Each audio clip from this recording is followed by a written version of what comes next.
बिस्मिल्लाहिर्रहमानिर्रहीम। बच्चों, आज का हमारा टॉपिक जो है वो है इलेक्ट्रिक फ्लक्स। इलेक्ट्रिक फ्लक्स जो है, लफ्ज़ इसमें जो फ्लक्स है, फ्लक्स जो है ये निकला है, एक लैटिन वर्ड है फ्लक्सिस। उसका मतलब होता है फ़्लो, बहाव। यानी कि ये जो लफ्ज़ है flux, it is the fluxes, flow, बहाव उर्दू में कहते हैं हम इसे। इलेक्ट्रिक फ्लक्स यानी कि इलेक्ट्रिक लाइंस का जो फ्लो है किसी भी एरिया के अंदर, उसको हम इलेक्ट्रिक फ्लक्स कहते हैं। वेरी सिंपल डेफिनेशन क्या है ये? इलेक्ट्रिक लाइंस ऑफ फोर्स का जो फ्लो है किसी भी एरिया के अंदर, उसको हम क्या बोलते हैं? इलेक्ट्रिक फ्लक्स जो है वो बोलते हैं। अगर बिल्कुल सादा लफ्ज़ों में इसको डिफाइन किया जाए तो हम कहते हैं कि electric flux it is the number of electric lines of force, it is the number of electric lines of force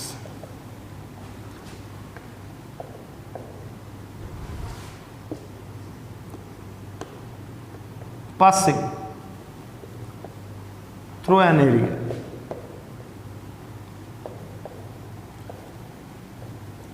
किसी भी एरिया में से गुजरने वाली इलेक्ट्रिक लाइंस ऑफ फोर्स की जो तादाद है उसको हम इलेक्ट्रिक फ्लक्स जो है वो कहते हैं।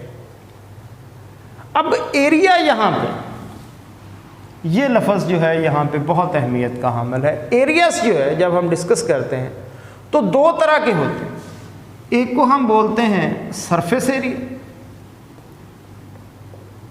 और दूसरे को बोलते हैं वेक्टर एरिया। ये सरफेस एरिया और वेक्टर एरिया जो है ये बिल्कुल एक दूसरे का उल्ट जो है वो होते हैं। अगर सरफेस एरिया हम कहते हैं कि परपेंडिकुलर है तो मींस ये कि वेक्टर एरिया पैरेलल है, और अगर सरफेस एरिया पैरेलल है तो वेक्टर एरिया परपेंडिकुलर है। कैसे? ये हमारे पास मोबाइल है, ये मोबाइल का एरिया है, इस एरिया को हम सरफेस एरिया कहते हैं। लेकिन अगर इस सरफेस को एक परपेंडिकुलर डायरेक्शन दे दी जाए तो अब ये surface along with its perpendicular direction it is called the vector area। इसको अब वेक्टर एरिया कहते हैं। अब अगर इधर से इलेक्ट्रिक लाइंस ऑफ फोर्स आ रही हैं और ये इस तरह से सरफेस एरिया उसके सामने हमने रख दिया तो हम कहेंगे कि सरफेस एरिया परपेंडिकुलर है इलेक्ट्रिक लाइंस ऑफ फोर्स पे। लेकिन ये डायरेक्शन होगी किसकी? वेक्टर एरिया की, तो वेक्टर एरिया उस वक्त क्या होगा? पैरेलल होगा। सिमिलरली अगर उधर से इलेक्ट्रिक लाइंस ऑफ फोर्स आ रही हैं और ये सरफेस एरिया जो है वो हमने उनके सामने इस तरह से पैरेलल रख दिया है तो ये वेक्टर एरिया होगा, इट विल बी परपेंडिकुलर। तो यही बात है जो मैं कर रहा हूँ कि अगर सरफेस एरिया जो है वो परपेंडिकुलर है, वेक्टर एरिया पैरेलल होगा। अगर सरफेस एरिया पैरेलल होगा तो वेक्टर एरिया परपेंडिकुलर होगा।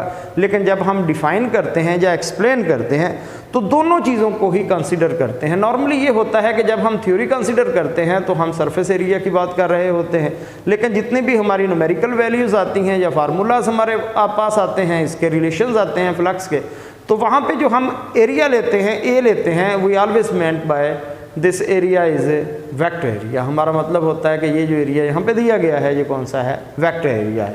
तो हम ये कहते हैं कि किसी भी सरफेस का एरिया, ये तो सरफेस एरिया है, लेकिन a surface area with the perpendicular direction, this one it is called vector area.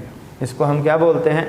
Vector area बोलते हैं। अगर ये मेरा हाथ जो है ये सरफेस है और ये इसके ऊपर वेक्टर है।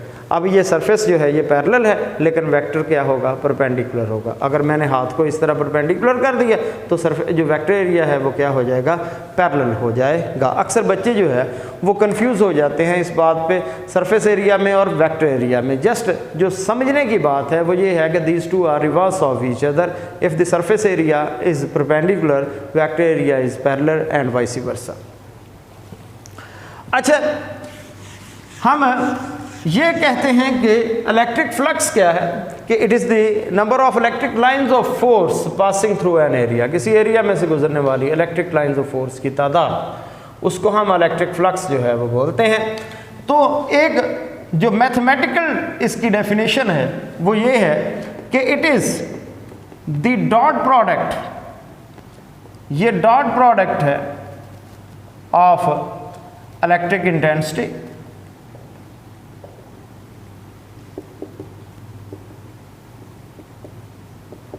And vector area. Electric intensity और वेक्टर एरिया का जो डॉट प्रोडक्ट है उसको इलेक्ट्रिक फ्लक्स कहते हैं। इस तरह से फाई से इसको शो करते हैं, फाई ई इलेक्ट्रिक फ्लक्स।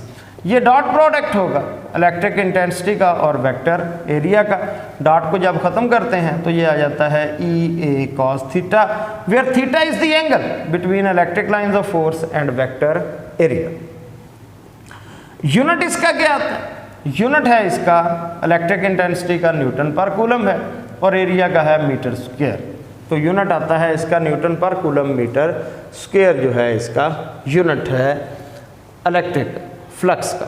अच्छा, ये स्केलर क्वांटिटी है या वेक्टर है? हम कहते हैं नहीं, ये स्केलर क्वांटिटी है because it is a dot product of two vectors. दो वेक्टर्स का डॉट प्रोडक्ट है और आंसर जो है इसका क्या आएगा? स्केलर आएगा। तो it is called the electric flux. तो ये इलेक्ट्रिक फ्लक्स था, मुकम्मल डेफिनेशन ये इसका रिलेशन।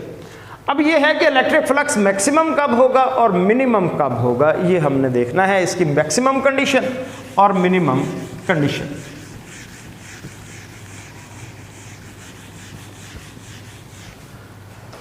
अगर ये इलेक्ट्रिक लाइंस ऑफ फोर्स है, ये वाली इलेक्ट्रिक लाइंस ऑफ फोर्स है और ये सामने इसके एरिया, मैंने सरफेस एरिया परपेंडिकुलर रख दिया, तो सारी ही लाइंस इसमें से गुजर जाएंगी, तो फ्लक्स जो है वो मैक्सिमम होगा।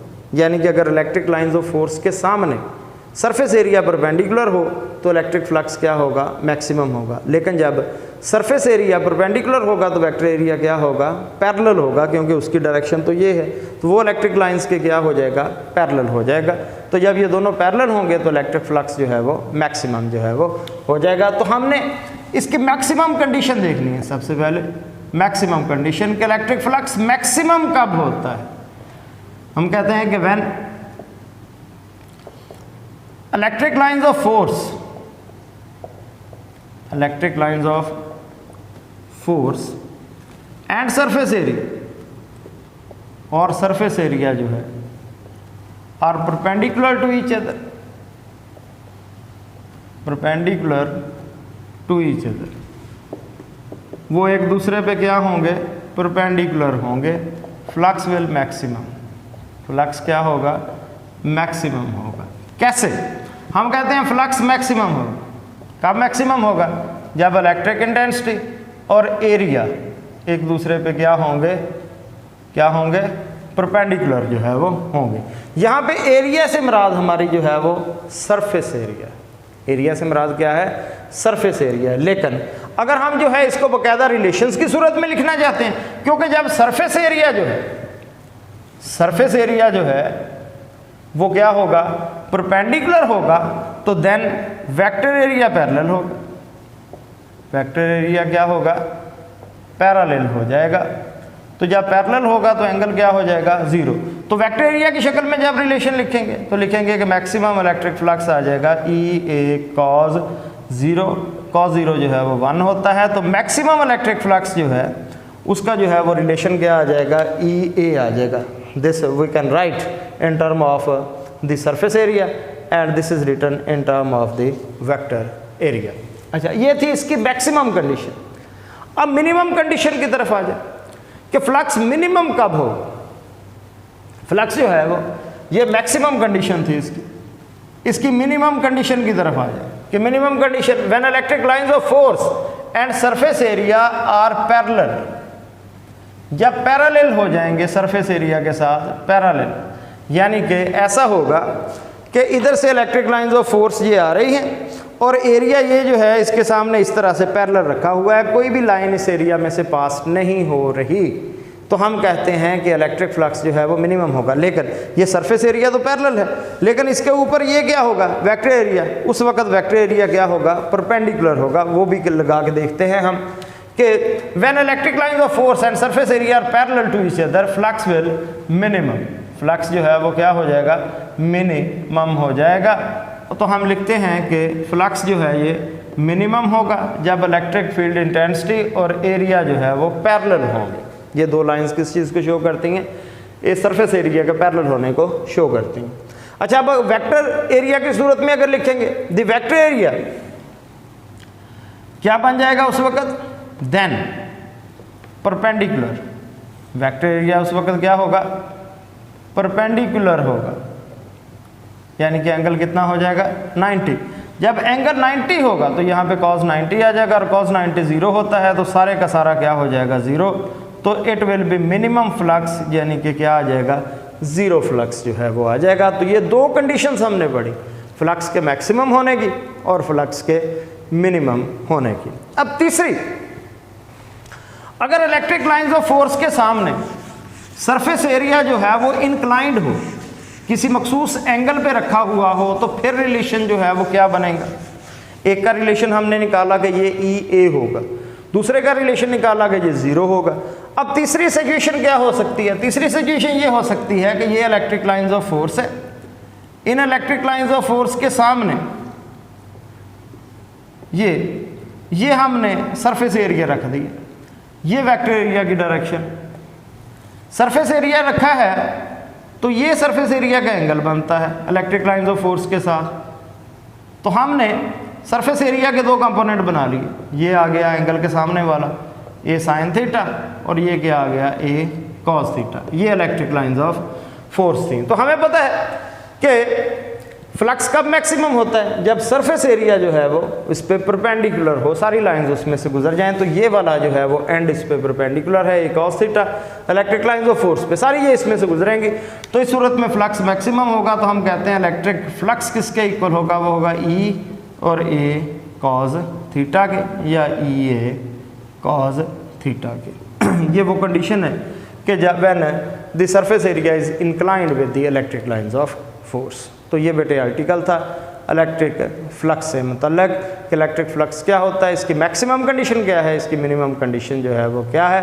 और जर्नल जो है वो अगर इलेक्ट्रिक जो फ्लक्स का जर्नल रिलेशन लेना है, जब सरफेस एरिया जो है inclined with the electric lines of force with a certain angle, तो फिर रिलेशन इसका क्या होगा। Thank you very much.